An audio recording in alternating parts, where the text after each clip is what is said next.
This is the death of Adam Sandler. Happy Gilmore 2 sucks. I watched it on the airplane over because I loved Happy Gilmore when it came out. It was edgy. It had great villains. It was different. It was politically incorrect. It was edgy stuff for like young males who got it. And that's why it was so successful. And I'm like, okay, Happy Gilmore 2 is coming back. Adam's done some cool movies with Uncut Gems and the basketball movie. Hopefully this is amazing. And I've never been so disappointed, other than maybe Roadhouse 2, with the absolute garbage quality of that movie. The movie industry used to be special. Like, you had to go to a theater and you would see the trailers and the movie would be launched like 6 months later. It was an event. All that Happy Gilmore is it's a look, another celebrity, look, another celebrity, look, another celebrity. Like, look how many people that we could get in with zero plot or focus on actually making an iconic second movie. It was vapid. It felt like it was written by AI. I actually felt like Netflix or somebody needed a tax write-off, so they spent an incredible amount of money on production that wasn't tied to any story. And it's an insult to every fan of that movie. It's an insult to the intellect of people who care. This movie was an utter fucking disgrace.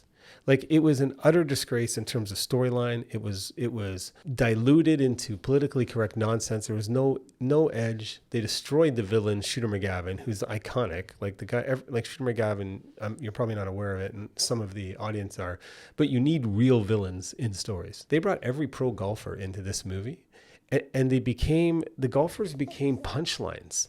Like, they were just, I felt embarrassed for them being there. So they make Happy Gilmore kind of fight against the live alternative. But if you want a good storyline, you can have Happy Gilmore doing really good in the PGA, have him sell out to go to live, and then have a redemption arc where he comes back and comes back to real golf and what it was about. Instead, they just made it a caricature.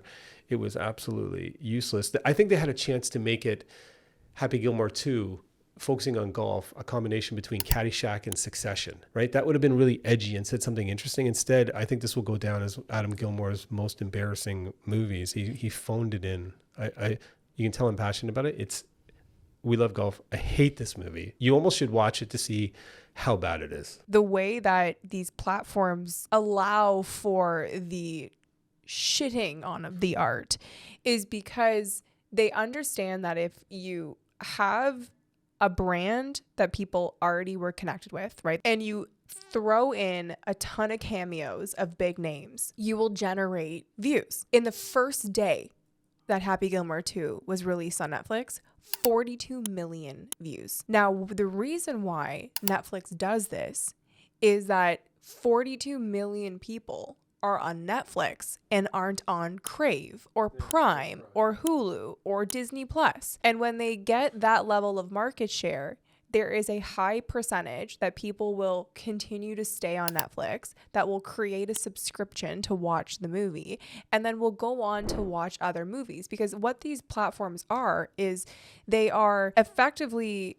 time eaters, right? They want to eat more time from their user base, because the more time on app, they already make money from the subscription, but the more likely that you're longer on the app, the better data you have for shareholders, and the more likely that they are to renew their subscription. So it's not about the art of creating great pieces. It's about generating the most number of eyeballs. To me, it shows how money destroys art, because when Netflix first came out, they focused on telling good stories, and Netflix movies were way better once they started making movies than what Hollywood was doing, because Hollywood was in the Marvel phase of nonsense. And they actually but now that Netflix has so much money, they're now destroying their brand.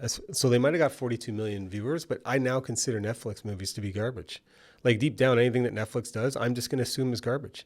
Well, because this was fucking garbage. But the last few things Don't that rip you've me been off putting on, as the audience. Yes, you feel ripped off. Like the last few, but I've been noticing this with Netflix. It's like they're trying to rush the production because they've got such high quality cameras, so they can package something to look way better than the substance that it doesn't have.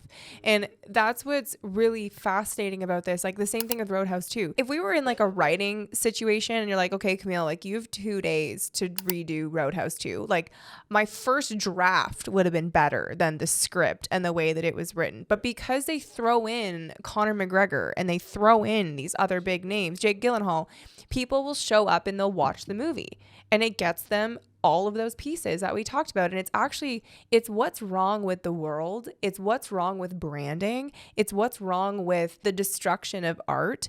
And the learnings from this, the takeaway from this is there is a desire to just mass produce these movies with these names because every Wednesday, Thursday, like think about it. You can go home tonight and watch 3 movies while you're cooking dinner. It's a combination of money, and our society has begun to accept incompetent people as long as they fit categories. And so you get big, you get money, you can't fire people who suck. It self-perpetuates average or below average content because you can't fire anybody, but you're still making money because people are still bought into your brand enough to take another shot at it. Yes. But if you're a founder, you cannot fall victim to that. You don't have the safety net to make those type of mistakes, to invest money in things that have no strategy and don't work. So don't follow what the big people are doing and the agencies are doing. Like, be creative, know your strategy, find your audience, and have some courage.